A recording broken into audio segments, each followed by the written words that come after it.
This short video is going to show you how to create horizontal chain stitches without binding off. And I've really fallen in love with this technique, and I use it quite a bit as incorporating it into my designs. And one place that I like to use it is if I have a sweater like this where I've got a stitch pattern and it doesn't line up with the ribbing.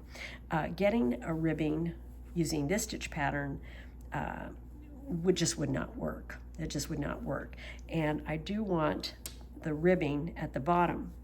And so rather than having the mismatch of the stitch pattern and the ribbing, what I've done is I've worked a row of horizontal chain stitches to separate the body from the ribbing.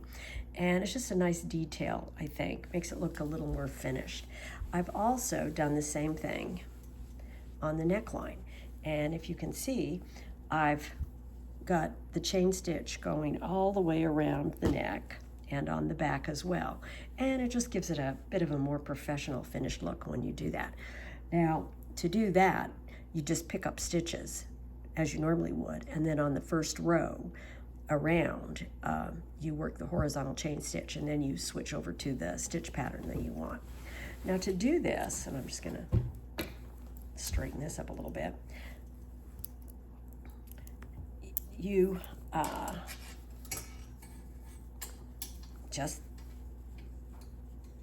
work it, and you can see that I've got it worked across here, and you can see that I don't have any bind off going on there. It looks a little bit like that on the wrong side, and it's not tricky to do. But in this case, when I'm working flat, I leave selvage stitches. So let's get started. And the one caveat about this is that you're slipping stitches, and when you slip stitches, you tend to stretch them out a bit. So the chain stitch can look kind of stretched out and awful unless you're aware of that. And so what I will frequently do is work this with smaller needles. Like in the pattern for this particular sweater, I specify that you should use a needle 2 sizes smaller.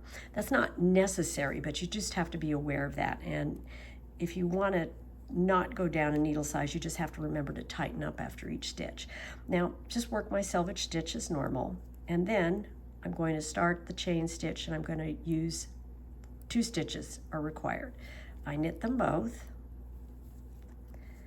Okay, there they are. And what I do is I'm going to pinch them at the bottom while I do this, because I'm going to remove them from the needle. I'm going to transfer this stitch to the right needle, and I'm going to transfer this stitch to the left needle so I can work it again. And if you're working with a very slippery yarn, what can happen is that it might slip off. So you need to be aware of that. This works best with a wool or some kind of sticky fabric. Okay, so I've got that stitch transferred to my right needle, sorry. And I'm going to put this stitch on my left needle, and I'm going to knit it, and I'm going to try and keep it as small as possible. So I just pulled the stitch a bit, and what it's doing, when you first pull it, it's going to pull that, and then the second time it's going to pull this one. So I'm going to knit the next one. I need 2 stitches to work it. I'm going to draw my needle back, slide that there, and then knit it. Again, I've got my nice neat stitches, and you can see that you can get in a rhythm. Now, if you are using a slipperier type yarn, I really recommend that you use wooden or bamboo needles to kind of slow it down, or those carbon needles.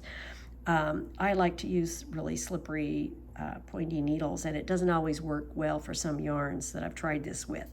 The other thing is, don't start this on the actual project.